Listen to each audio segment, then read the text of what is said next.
Good afternoon from San Diego, California. I have the pleasure here to introduce you to Dr. Mulvaney, board certified in both sports medicine and pain medicine, associate professor of medicine at the Uniformed Services University of Health Sciences.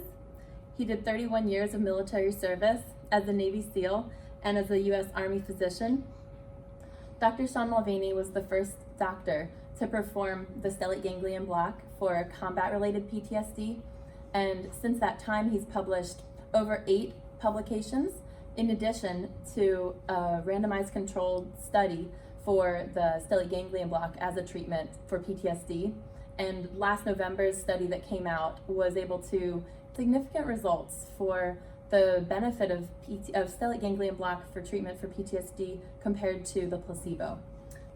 Currently, Dr. Mulvaney is a staff physician at the Regenerative Orthopedic and Sports Medicine Clinic in Maryland, and he's our research and clinical expert on the stellate ganglion block.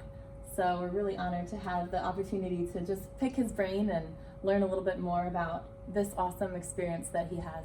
Thanks. I'm really glad to be here, and I know that this is like a topic that's kind of near to you with your husband being a SEAL. So I'm glad to come out and have a chance to talk with you and about, the good work that you're doing at Joy Wellness Center. So I'm happy to be here. Thanks so much. Yeah, as a nurse practitioner and the owner of a regenerative wellness clinic that also under Dr. Mulvaney's tutelage has been able to perform many stellate ganglion blocks, and of which my husband has been a beneficiary.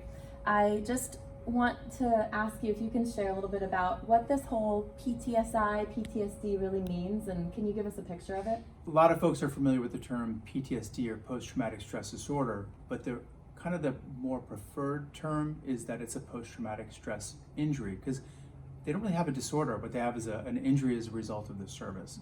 So I think that it's a more appropriate term. And what we saw is that this is what we see in the statistics, is that this is really prevalent. This is present in a lot of our soldiers returning from combat, and it is a significant source of disability. It is a significant source of cost to our nation, but what it is, it's really hurting not just the individuals, but their families, and it's something that we can really, dramatically get back on track. It's just that what we're trying to do is, what we see in post-traumatic stress injury is that they're stuck in a bad loop. So what we can do with the stellate ganglion block, as incredible as this sounds, it's actually as simple as that. We take the central autonomic network, which is where these autonomic or automatic functions are kept. It's divided in 2 systems, the sympathetic and the parasympathetic systems. The sympathetic system is associated with the fight or flight response. Sure. We're able to take that system by doing a stellate ganglion block, and we're able to turn it off for a period of time, a period of hours. And during that time, this conversation that's going on between the brain and the body gets shut down. And when we do this, what we see is that thanks to neuroplasticity, or the ability for brain tissue to actually change, that these layers of the brain that were really amped, really switched on, are allowed to finally settle. And when they settle down to their normal levels after the block wears off and everything resumes functioning after several hours, we see that they came back at their baseline levels. They didn't come back on their amped levels.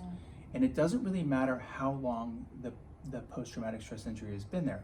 I've treated actually many Vietnam veterans that have had 50 plus years of symptoms, and their symptoms go away. And the thing is, when I say this is based on, now there's 20 medical peer-reviewed publications on doing a right-sided stellate ganglion block at the C6 level, including the latest study that we published in the Journal of the American Medical Association Psychiatry, so JAMA Psych, a really well done study. So we finally had like a very high level piece of evidence supporting its use. And it's been 10 years that we've been publishing on this. And I have to tell you, Carol, at each junction, I felt like each paper I published, I felt like our results were so clear and so dramatic. Like I was patting together a snowball and dropping it on a steeply snow-laden slope, and it would just start an avalanche. And for 10 years, that snowball rolled like 2 feet from me and stopped.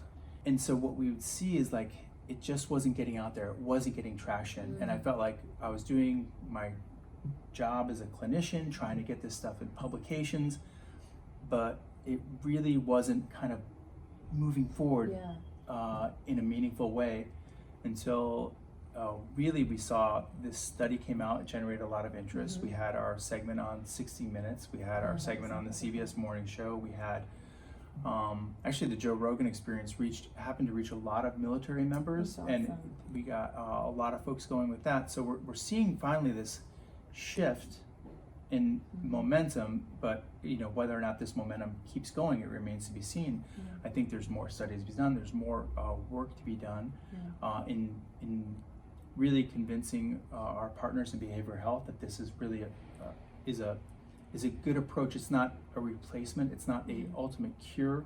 It is really just another tool, a powerful tool, especially to initially help these people get moving. Can you tell us about the first patient you treated and what were their initial results? I was evaluating him in my clinic after he had crashed his car. And I said, I went through, there was no serious injuries. I said, hey, what happened? I fell asleep. Why'd you fall asleep? Taking Seroquel. Well, Seroquel is a medication. It's an antipsychotic medication.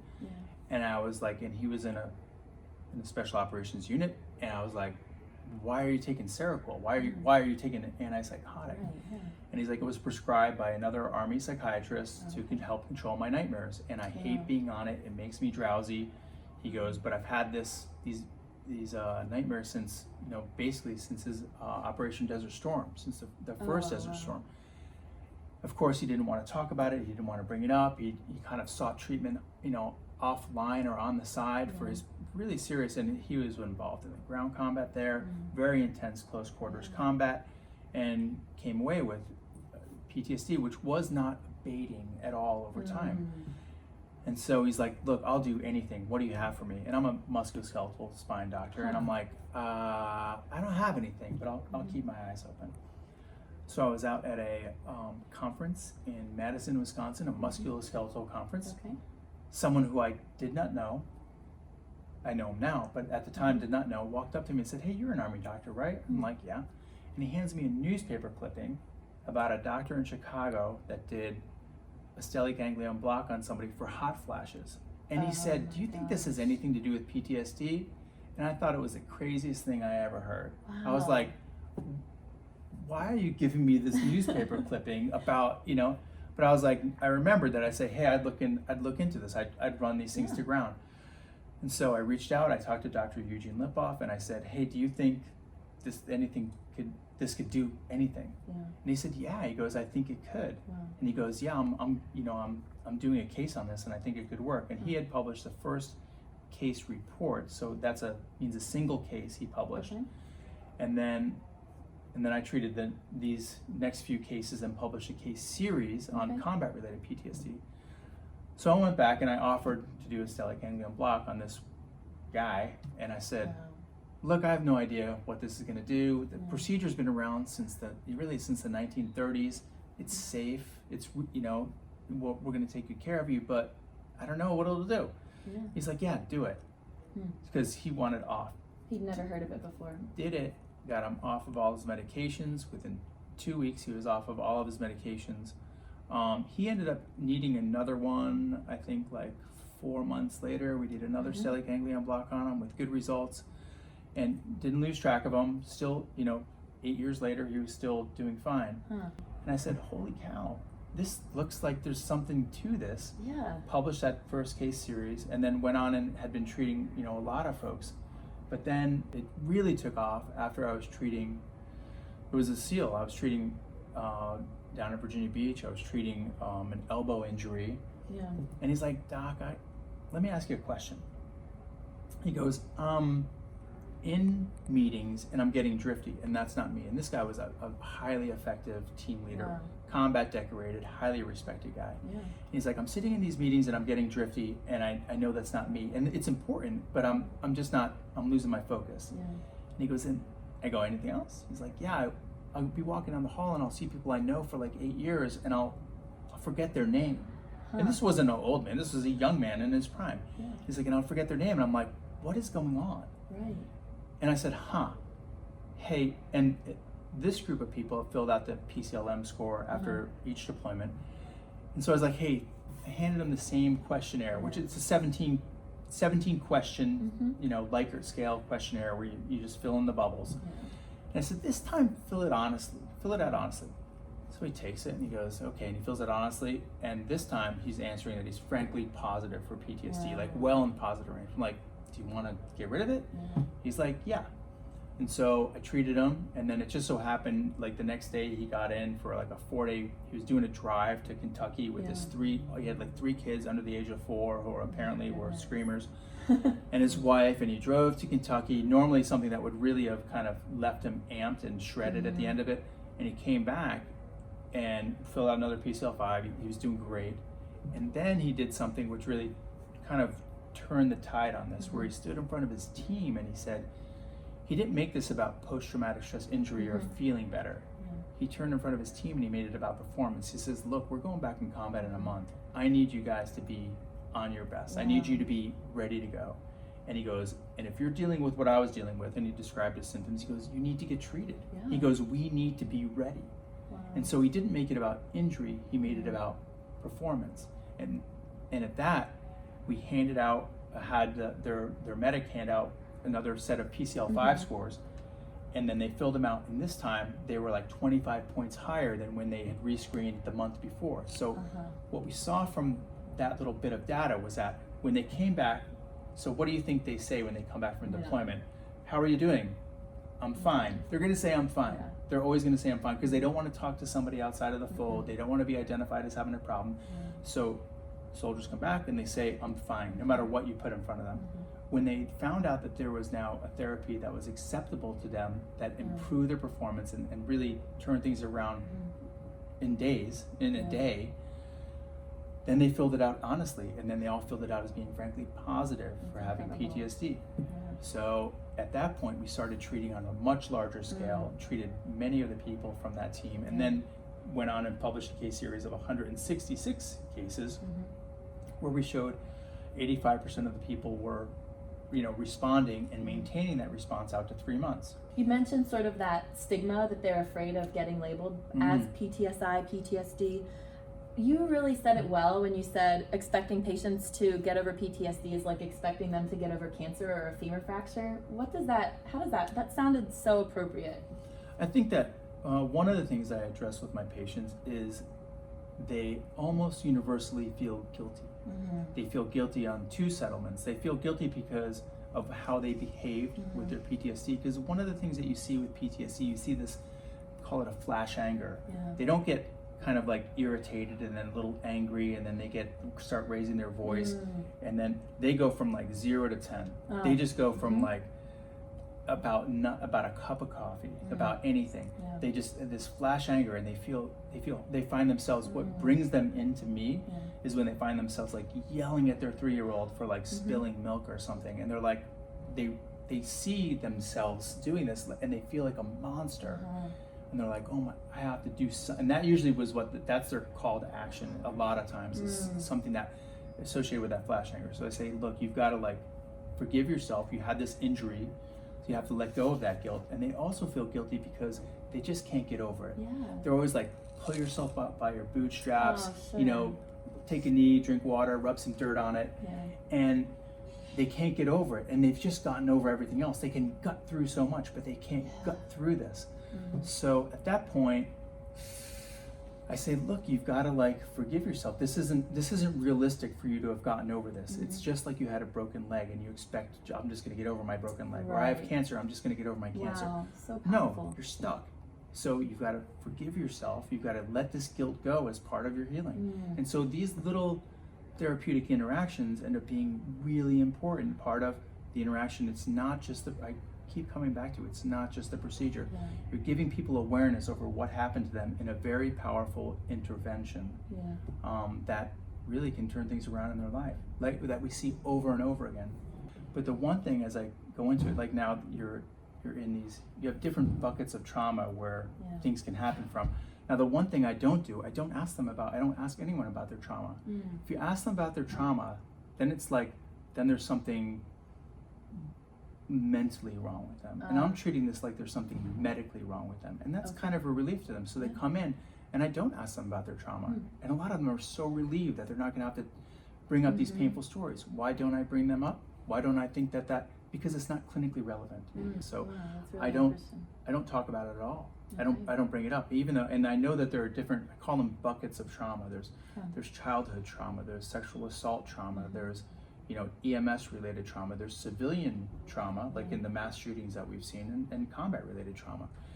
But they all respond the same way. There's no real difference in the mechanism of injury doesn't matter. Like if you got burned, it doesn't matter if you got burned on a stove or burned from a forest fire. Right. It's the same injury. Right. So that's how we're approaching it, and it's actually a relief to my patients to know that, hey, I'm not gonna peel these details out of you. You don't have to go over these things because you have a broken leg. I don't care how you broke it. We're just gonna fix it.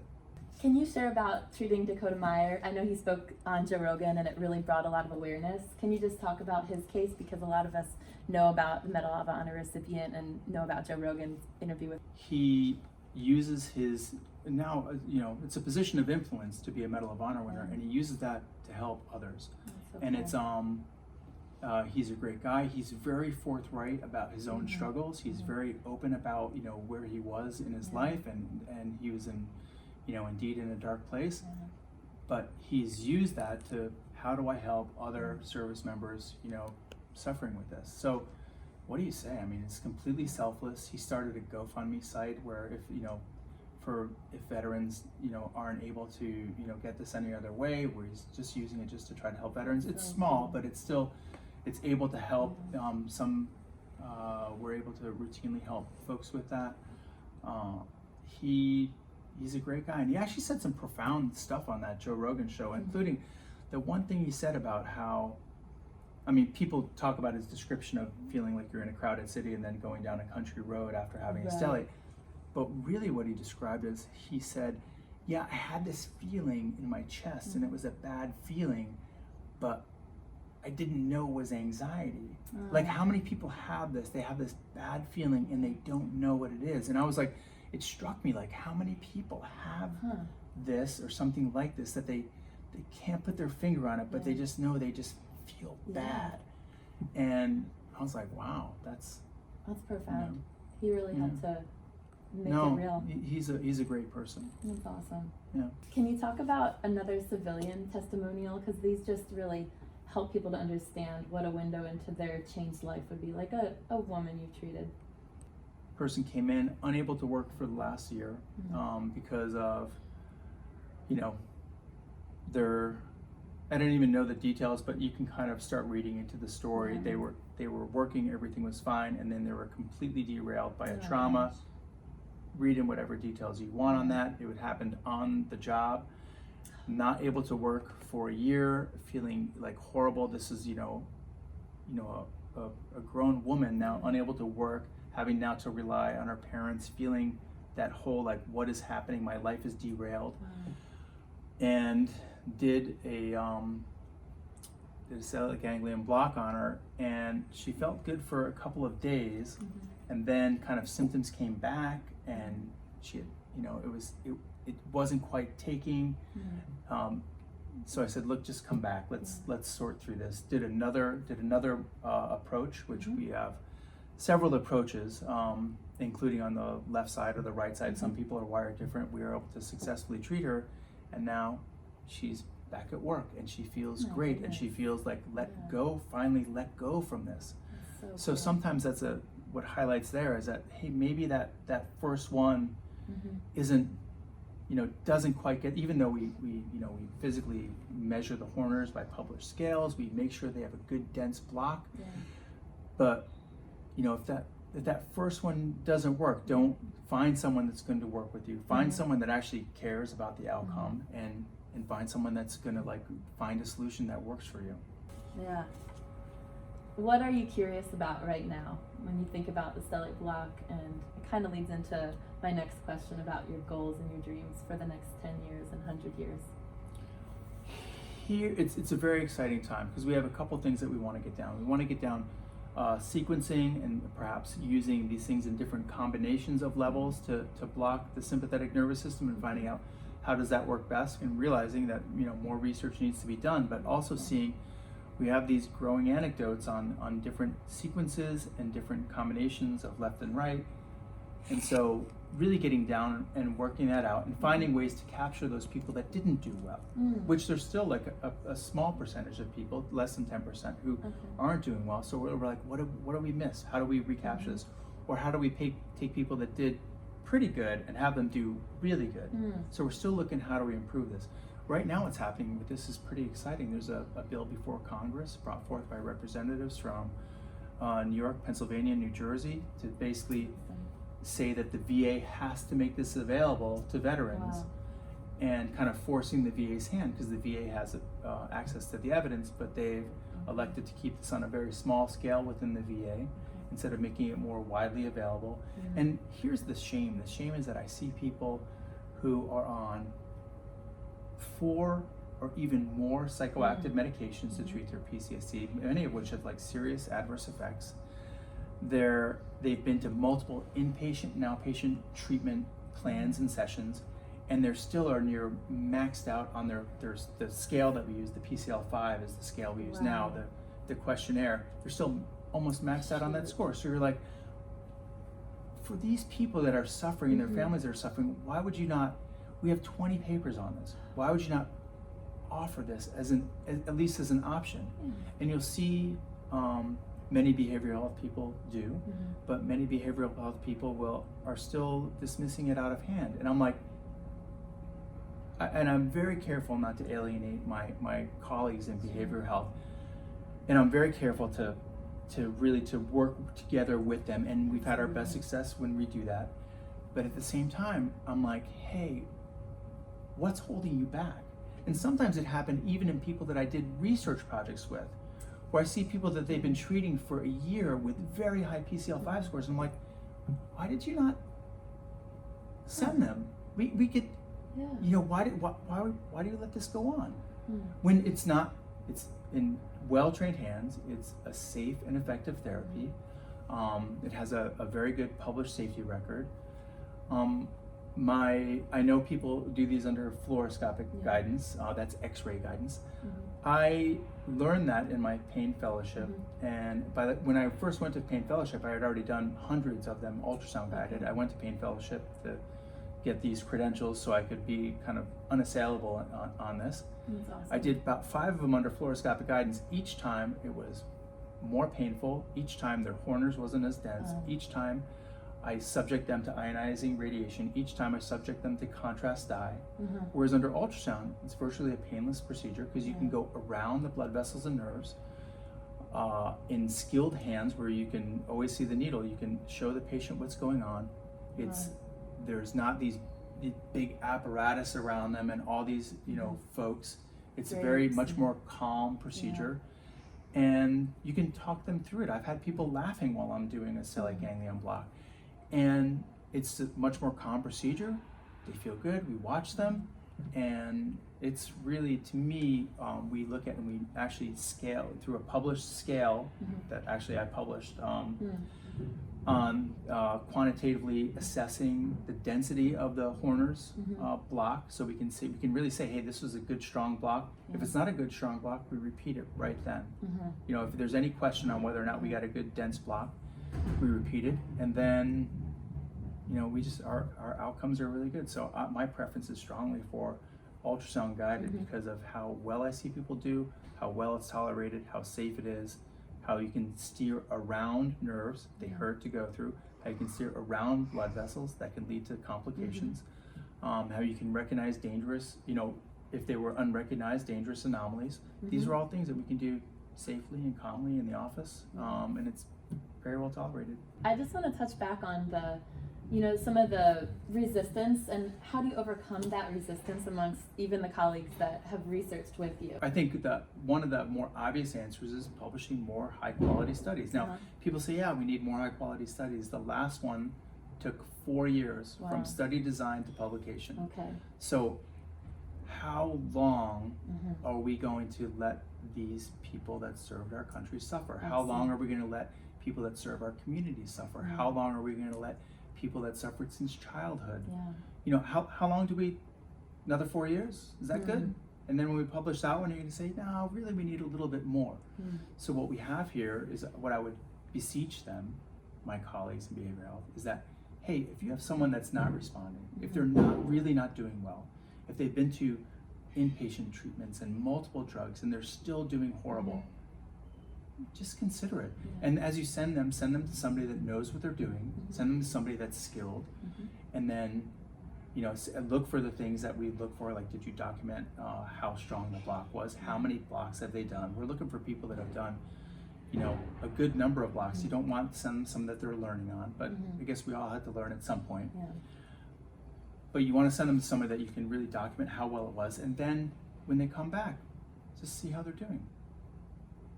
Well, that's really enough said. I just want to thank you so much for your time. I really, really appreciate the taking up the torch and just carrying it for us so far, and we really are grateful that we're a part of this whole process of treatment together. No, it's super important. The people that we change, it feels like this is, you know, it's so important to get these people the help they deserve. Thank you. You're welcome. Thanks for having me.